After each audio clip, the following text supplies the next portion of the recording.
Hi, everybody. Welcome to Grab Your Keys. I am super excited to have a friend of mine from Provisors on, Bryan Adler. He is a shareholder and managing attorney in Pennsylvania, and he specializes in elder care, right, Bryan? You got it.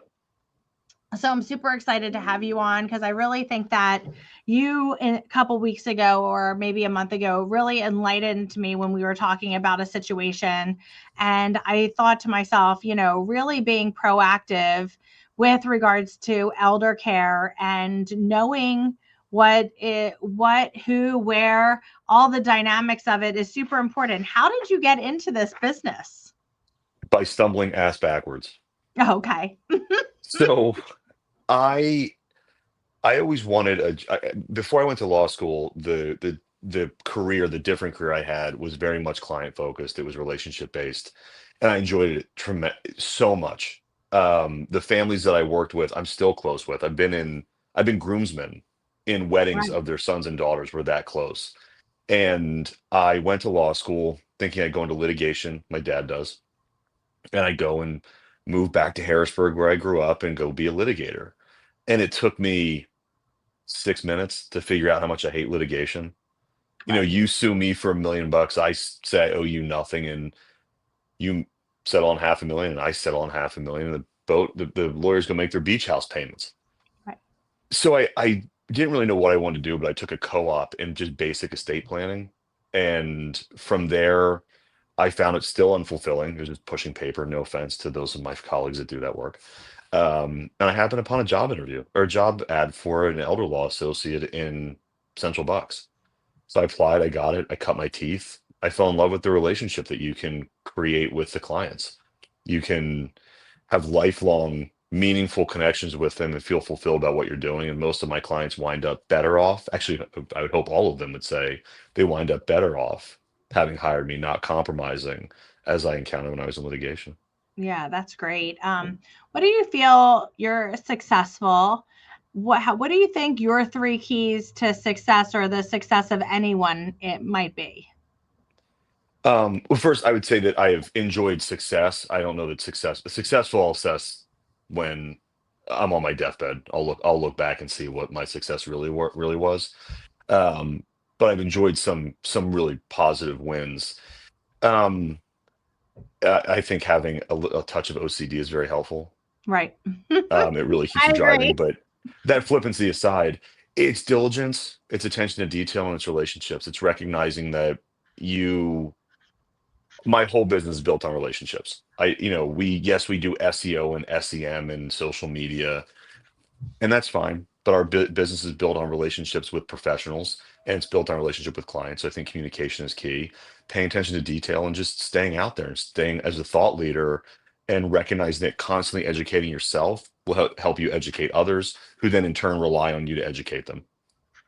How fast in education do you think that the business that you're in changes?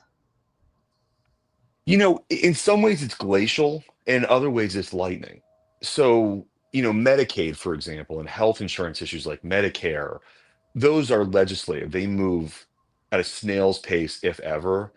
But then you see staffing shortages, you see a pandemic, you see regulatory changes like whiplash. So my partner and I, we employ at the firm almost a dozen geriatric social workers that we call care coordinators. And they help to manage the care and access care and advocate for those that we serve. And then we have a team of benefit specialists that deal with Medicaid and Medicare, and of course our legal team. And it's amazing how fast things change on the ground. People are constantly moving in and out of jobs. These staffing issues, as I mentioned, but then watching legislation take hold, we had these minimum staffing ratios that were passed by the current administration that are just they're going to be thrown away in the next one, and that's fine. That's a political thing, but it took years to get here, and now we're back to square one, and it's just that glacial legislative pace. It's really frustrating. Yeah. Why would somebody call you for help? People will call me for help when they don't know where else to go. I would say 8 and 10 families I sit with say I had no idea that this was an area of law that existed. We work with seniors and their loved ones to help them figure out how to navigate the increasingly complex healthcare and long-term care industry. And that's not just getting care, but it's largely getting care. It's not just paying for care. It's not just doing so without going broke, but we help with worries. How am I going to care for my parent, my spouse, my sibling when they can't care for themselves? How are we going to pay for it when it's pushing $20,000 a month? And how are we going to do so without going broke? So we help solve all those issues. And ultimately, what it's about is just giving you peace of mind that they're getting the care they need. How do people pay $20,000 actually without going broke? And people are living longer. Mhm. They need more specialized care. How does that, how do people, they save their entire life and then they're putting their entire life into the care of their Mhm. parents? Yes. So how do they pay for it? Is they frequently they don't and they can't. Now you can't see right beneath my feet here is a soapbox that I'm going to jump on real quick. Right. In Pennsylvania, now I practice in Pennsylvania, New Jersey. So we Right. have two fully staffed offices in both states. And I see the differences and disparities in care. The majority of people in Pennsylvania that need care can't afford it. Home care could run anywhere from a few thousand to 30,000 a month. Assisted living, memory care, personal care can be anywhere from 5 to 15,000 a month. That might be a little high.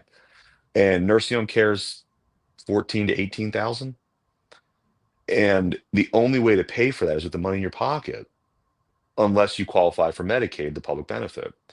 And in Pennsylvania, Medicaid is only fully available in a nursing home, the most restrictive, most expensive, most clinical environment.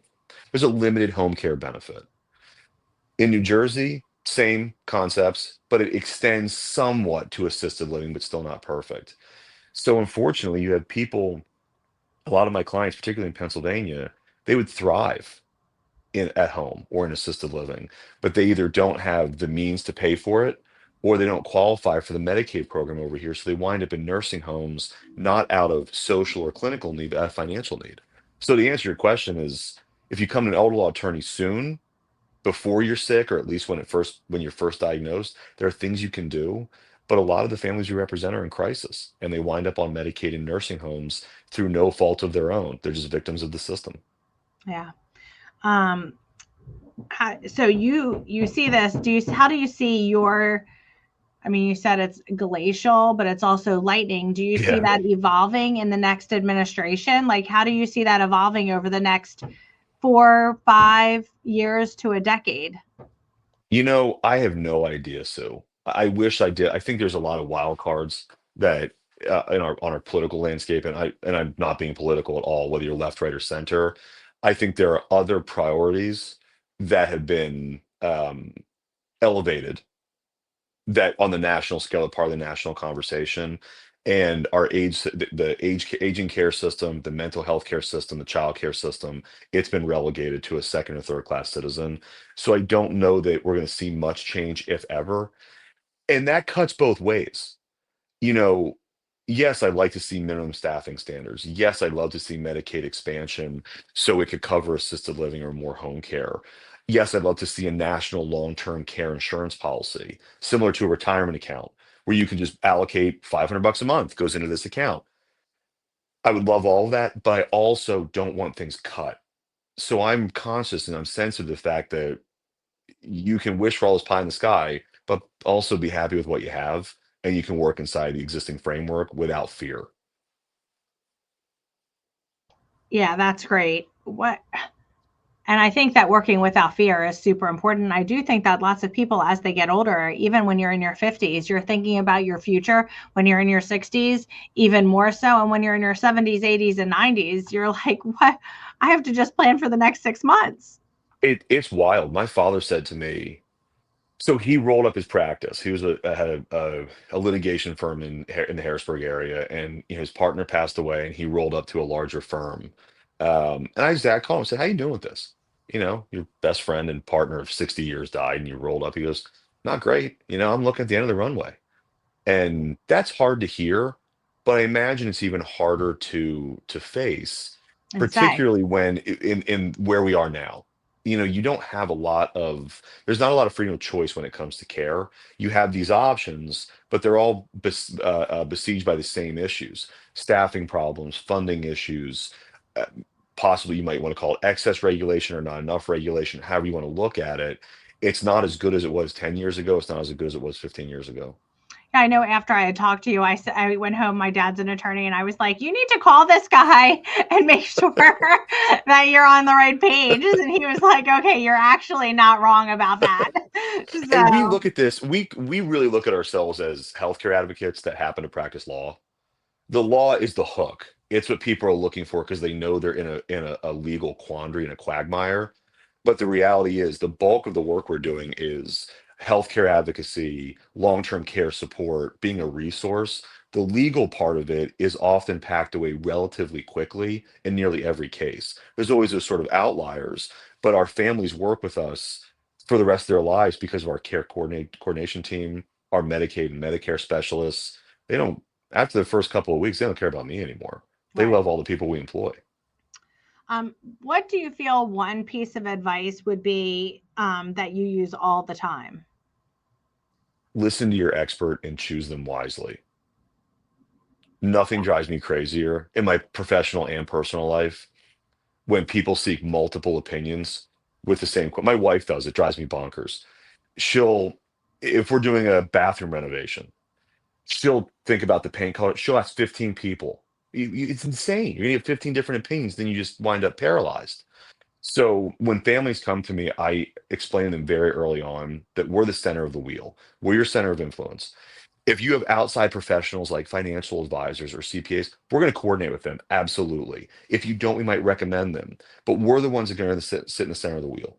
So we want to make all the recommendations. You listen to us. If you don't like them, don't take them, but don't what the right adjective is. Don't make yourself crazy Googling, talking to friends. All the time people say, "Oh, my friend in California said this," or "My friend who's younger or older said that." These are all so bespoke. You can't cram the same peg into different holes. Yeah, I do agree with that. I say the same thing in mortgage. Like just listen, just stay in your lane and Yeah, just listen to what, like, if you're asking for the advice, heed the advice. I couldn't And agree more. if you know, like, and trust your professional and your expert that you're talking to, or if you need to trust them enough to say, I don't know the answer to that question, but I'm going to go find it for you. E- um exactly. And it's okay to be upfront about that.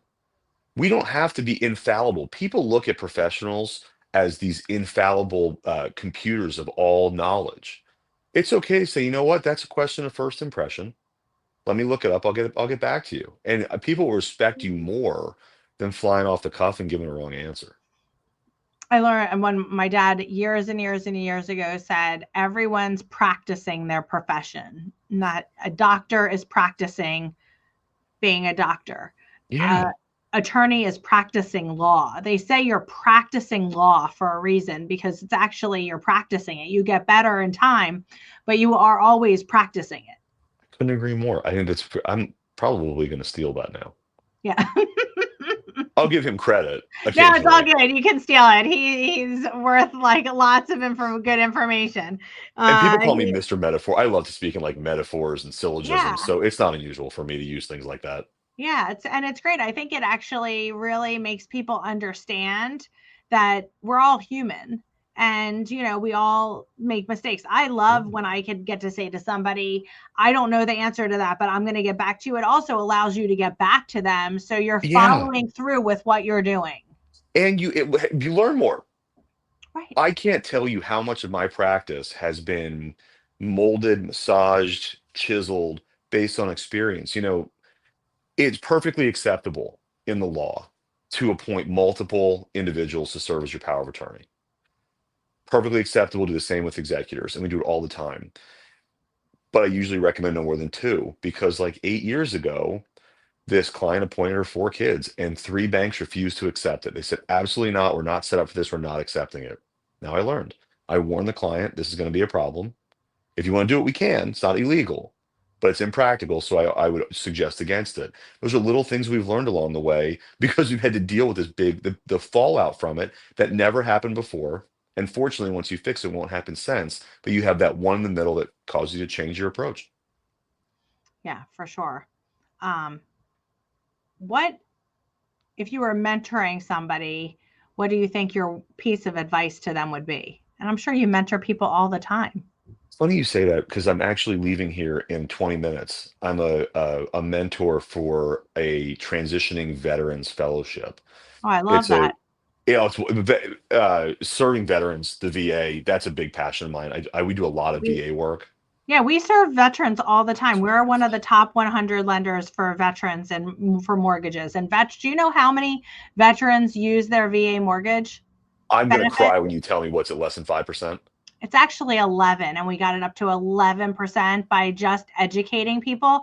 But imagine that 11% use their VA benefit in buying a house. And they're I leaving a mean, lot of money on the table, aren't they? it's 0% down, low interest rate, no private mortgage insurance, I and mean, that's the PMI alone can is be a two to three significant hundred portion. dollars. Yeah, Oh, that's unbelievable. That's good to know because I've got this fellowship tonight, and they take professionals and they match them with veterans of all on the professional continuum who are transitioning from a point in their career to a different point. So this year I'm working with a gentleman who was in the military for 5 active, 7 reserve, worked at Amazon. Now he's a local police officer, but he wants to start a business. that's So I've great. been matched with him, and we're going to work together. We had drinks a couple weeks ago. We're working on developing his business model, and then we'll roll it out. So That's I the what I'm going to tell him tonight actually is you need to say thank you more. He We went for drinks and we talked a lot, and I didn't get a hey, this is really nice, thank you or even no follow up.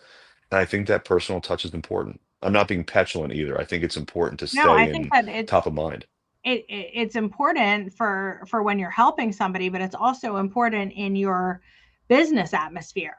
I have to remind people all the time to say please and thank you. Yeah. I don't leave my office without thanking the people in my office every single day, because if they don't help me, I can't get things accomplished. I couldn't agree more.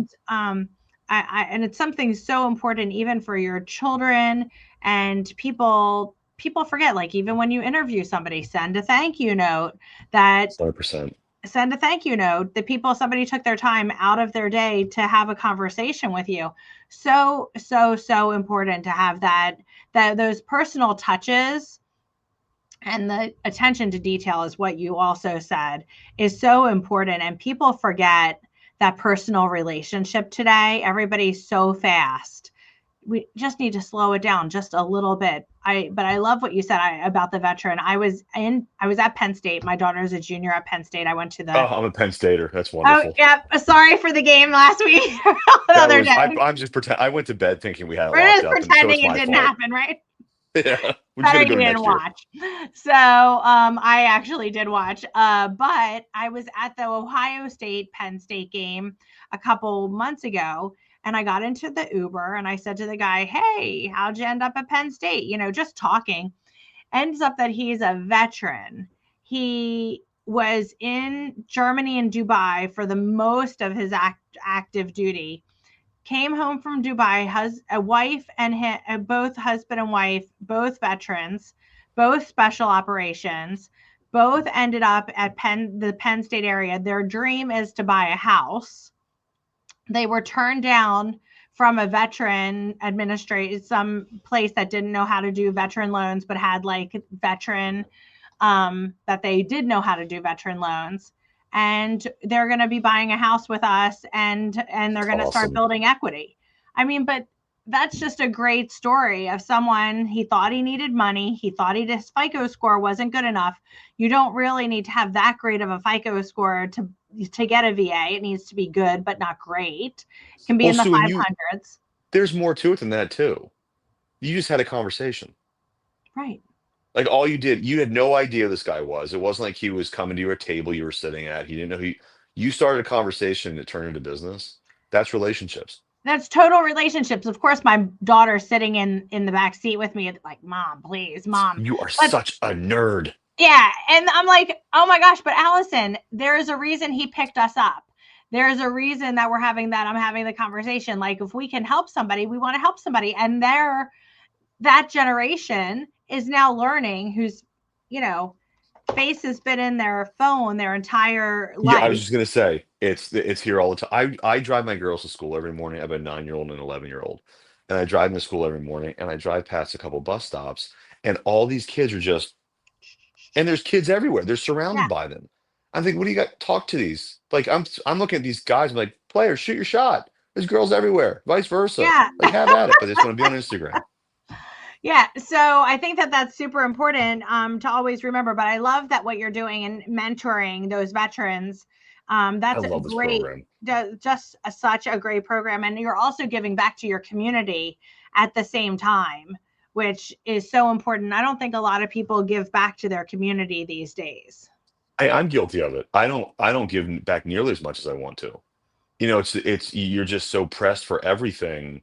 We make monetary donations to a lot of charitable entities, but that's a lot less fulfilling than actually the actual service behind it. And it doesn't teach my daughters anything. They just think that you can write a check.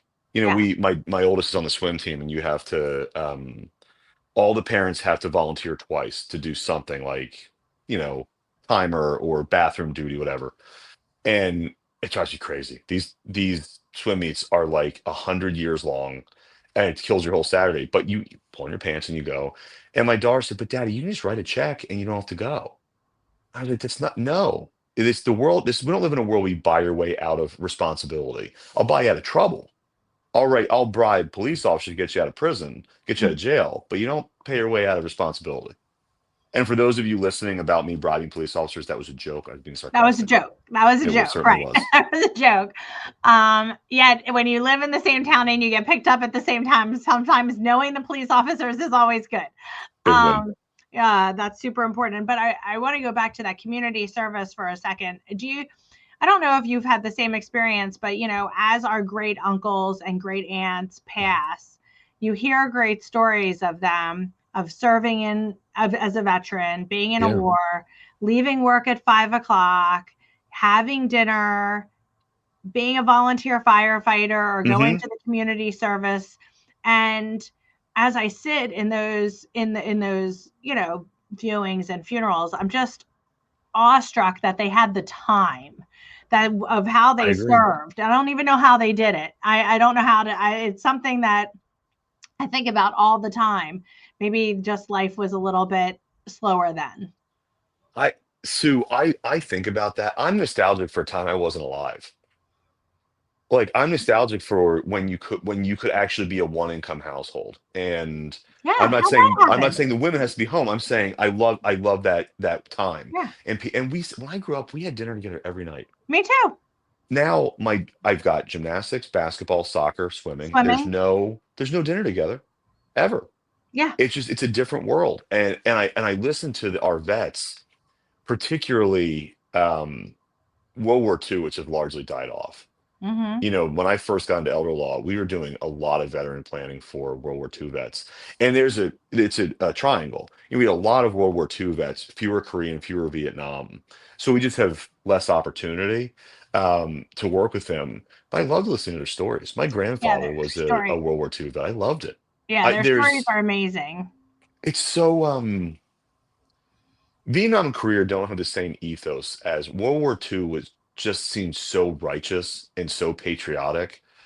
There's something about it. I mean, it's theatrical, maybe is the Right. right word, cinematic. And the Yeah. stories are told that way. And one of my uncles, my grandmother was one of five. I was at his funeral, I'm going to say a decade ago, and the priest said, "I just can't believe that I'm giving a funeral for a flying tiger." Like, that's just super cool to me. And That's I really we neat. and then I think our younger ones were like, "What's a flying tiger?" And we were like, "Okay, we need to have a history lesson."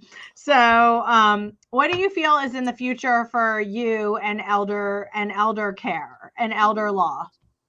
So My side projects, my passion projects are all related to senior technology. So Oh, wow. technology that's designed to support aging and reduce costs. I speak on it nationally. I try to get the word out. There's a lot of fear about technology, but I believe we're like 10 years away from true robotic caregiving. Wow. And I used to say 50 years away, like 5 years ago. It's accelerating. So I think the future of elder care is going to be technology. I think it's the only thing that can dig us out of this crisis. The future for me, we'll see. It's hard to see a different path when it doesn't. I don't mind waking up in the morning. Yeah, that's great. And I am so appreciative of getting to know you better. And thank you so much for being on Grab Your Keys. If people want This to is get in great. touch with you, how would they reach out to you? Call my office at 215-546-5800, or visit us on the website, Rothkopf Law, ROTHKOFFLAW.com, and request a free elder care box. We send these out at no charge. It's got a book that I've written, a book my partner wrote, a bunch of information. It's all educational, none of it's marketing, and a bag of tissues, I think. Yeah, well, that I appreciate that. And we'll have all of your information below. And everyone, thank you so much for listening. If this is something that you liked, please definitely share it. And we look forward to seeing you next time on Grab Your Keys.